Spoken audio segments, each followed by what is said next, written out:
I will be the first to admit that despite being an adamant vegan now, that I still enjoy the smell of meat and dairy being prepared.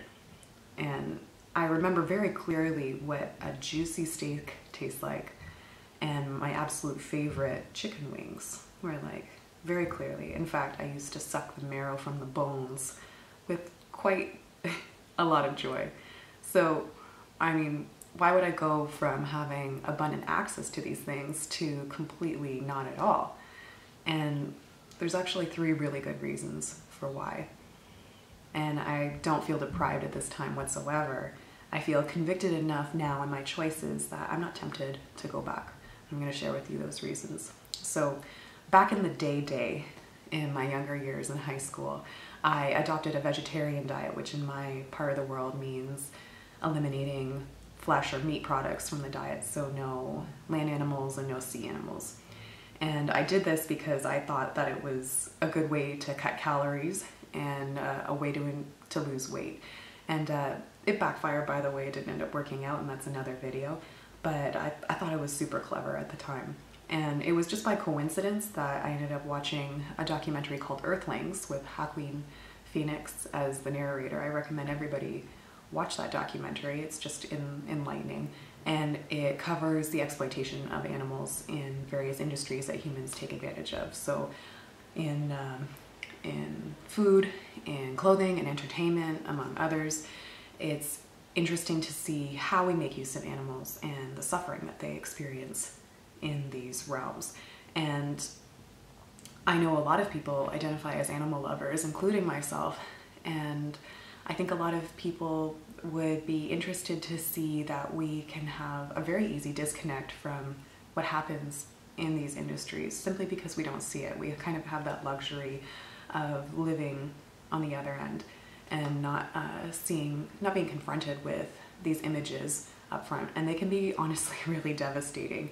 And so at that time I had another layer for why I was eating a vegetarian type of diet, and I felt a little bit more convicted towards eating compassionately.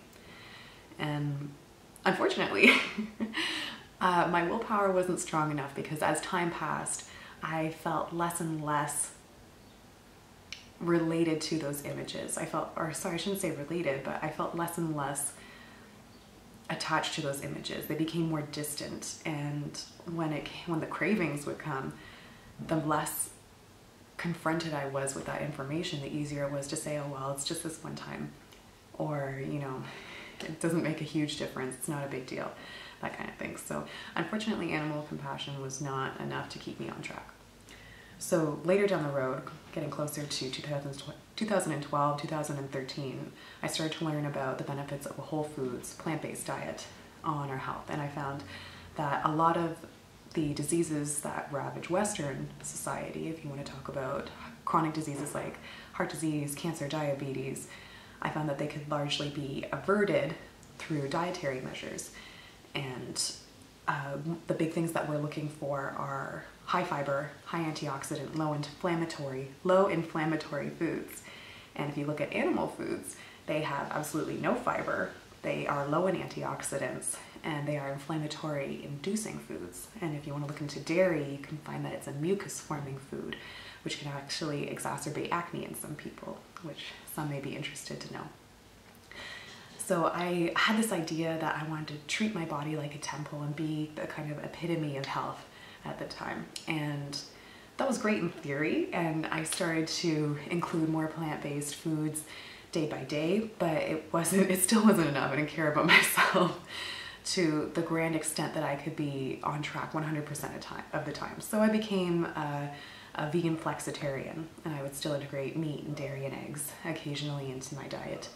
So it wasn't until I came across the documentary Cowspiracy in 2014 that demonstrated the link between animal agriculture and the implications for greenhouse gases and climate change, that something clicked with me, and I had a complete shift in perspective. I now had a triad of things that motivated me to really never look back, and I've never gone back since that day. And I know climate change might seem like a really distant type of phenomenon, but You'll have to watch the documentary. It's on Netflix. It kind of confronted me with my own mortality, and to find out that this issue really is something that affects us all and could affect our survival, affects the way we interact in our own environments, the comfort level that we'll have now and in the future. So if you want to have a family, it's something that I think everybody should be concerned about. So, I mean, it required a lot of information to get me there, and it wasn't just those documentaries. I've been motivated to learn more on my own. I really recommend that you read How Not to Die by Michael Greger. I think it's a phenomenal book, and I think everybody should be privy to the benefits that fruits and vegetables, whole grains, and legumes, nuts, and seeds can have for our health.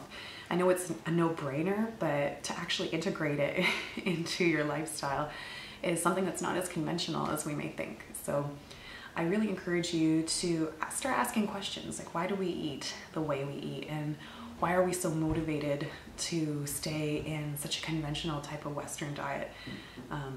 And it's kind of cool to think that, you know, you can step away from the pack. Just start asking the questions.